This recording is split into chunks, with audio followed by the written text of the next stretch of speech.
20 سال است.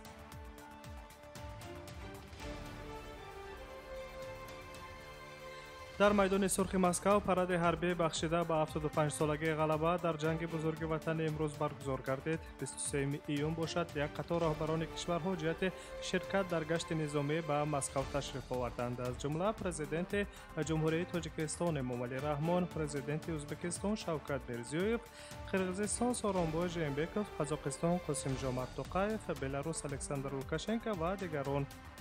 یادآور می‌شویم که سال 24 ایون را پرزیدنت فدراسیون روسیه ولادیمیر پوتین برای گشت نظامی امسال معین کرده بود، زیرا در رابطه با پاندمی از کرونا ویروس 9 می امسال امکان دست نداد که عید غلبه چون هر ساله برگزار گردد. در گشت نظامی امسال در مسکو یک جایه با قشون‌های روسیه حربیان 13 دولت دیگر از جمله نظامیان تاجیک نیز در میدان اساسی راهپیمایی کردند.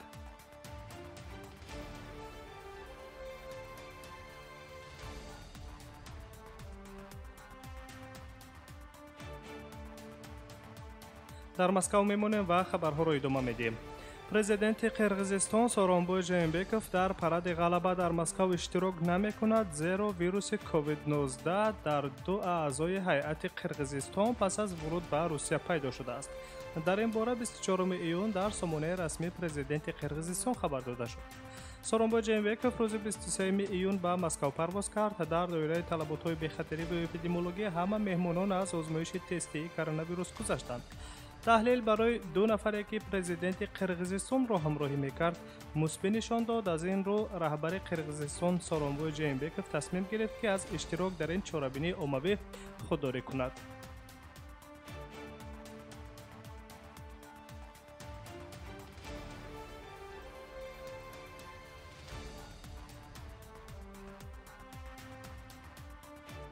خبرها را در دایره واخری سران رهبران کشورهای ادامه می‌دهیم. بگاهی دیروز 23 ایون در کرمل واخری سران کشورهای روسیه و ازبکستان برگزار گردید که جانب‌ها مسائل همکاری‌های اقتصادی، گومانیتری و فرهنگی و حربی تکنیکی را بررسی نمودند.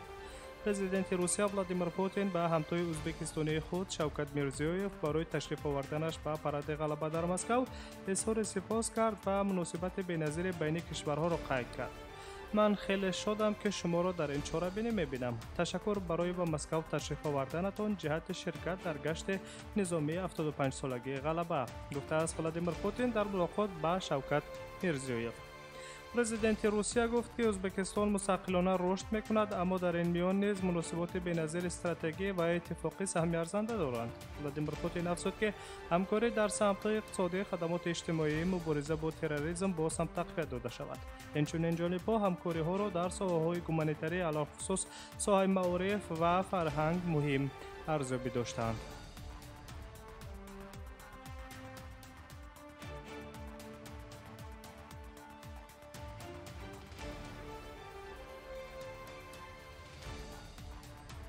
در روسیه میمونیم و خبرهای روز را شما مستقیما روی موج رادیوی مهاجر میشنوید. دومای دولتی روسیه در خوانش سیوم قانونی را قبول کرد که گرفتن شهروندی روسیه را برای مهاجران آسان‌تر میکند.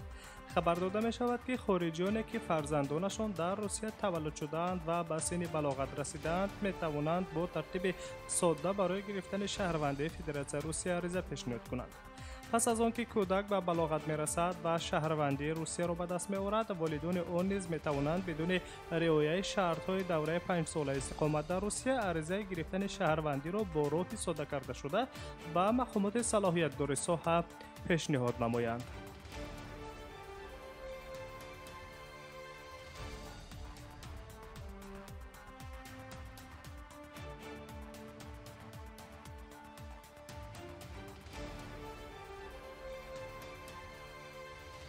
طبق اطلاع در سفارت جمهوری قرقیزستان در فدراسیون روسیه یک کمیسیون مخصوص تأسیس داده شده است که تحقیق قلابی و فساد را هنگام فرستادن شهروندان به قرقیزستان توسط پروازهای چارتری تفتیش می‌کند. سفیر جمهوری قرقیزستان در فدراسیون روسیه الکبک جکشنقولوف در بلوگ خود در صفحه رسمی سفارت نوشته است که خلبانی که این فرصت را برای به دست آوردن مبلغ استفاده میکنند طبق طلبات ماده های دخلدار قانون جنایتی کشور میزبان به جوابگری کشیده می شوند. همچنین سفیر قرقیزستان گفته است که اگر چنین عمل از جانب خود شهروندان قرقیزستان صورت بگیرد پس آنها از حق ورود به روسیه برای یک عمر محروم می‌گردند. خبر داده می شود که لکه یک شهروند قرقیزستان با عملهای خلبانه خود از 3 هموطنش برای گویا در روی خط مخصوص نامنویس کردنشان جهت انتقال در پرواز چارتری 54,000 روبل روسیه مبلغ گرفته است.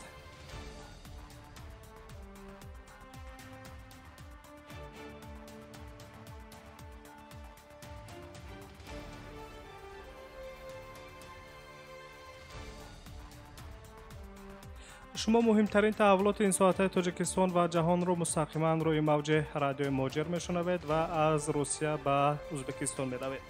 شرکت آلتماکس هولدینگ التد که مؤسسش صاحبکار روس اندری فیلاتوف گفته می شود حقوق بنیاد ایستگاه برقی گرمایدهی را در جمهوری ازبکستان به دست آورد.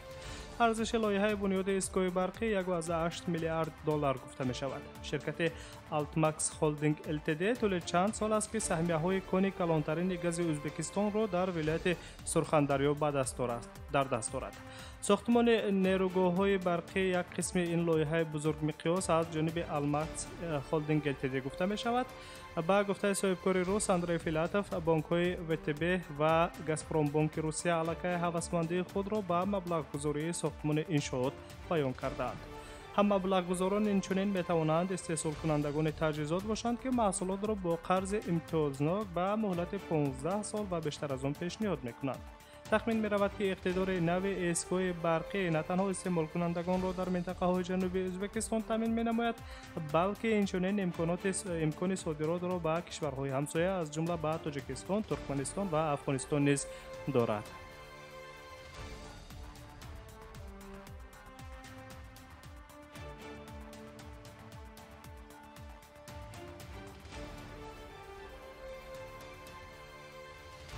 و از ازبکستان به روسیه برمیگردیم. پرزیدنت روسیه ولادیمیر پوتین پیشنهاد کرده است که اندازه از درآمد شهروندان با درآمد بیشتر از 5 میلیون روبل در یک سال از 13 تا 15% افزایش داده شود.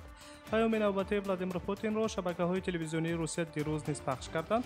گفته می شود که از آن شهروندان یا صاحبکارانی که درآمد سالانه‌شان از مرز 5 میلیون روبل می‌گذرد اندازه درآمد از 13 تا 15% رویانیده می شود. با گفته ولادیمیر پوتین این باعث افزایش درآمد انداز شده در یک سال به 60 میلیارد روبل خواهد رسید.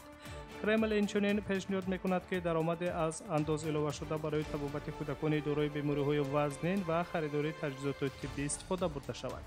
طبق پیشنهاد پرزیدنت روسیه انداز از 1 ژانویه سال 2021 ستانیده می شود.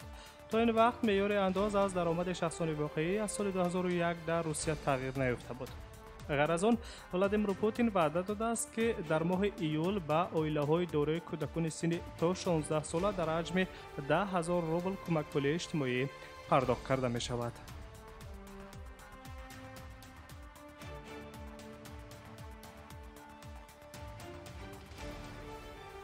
مهمترین تفصیلات این ساعت تاجیکستان و جهان را مستقیما روی موج رادیو موجر شنیدید. سلامت باشید. در ساعت‌های بعدی ما شما را با مهمترین خبرهای روز آشنا خواهیم ساخت.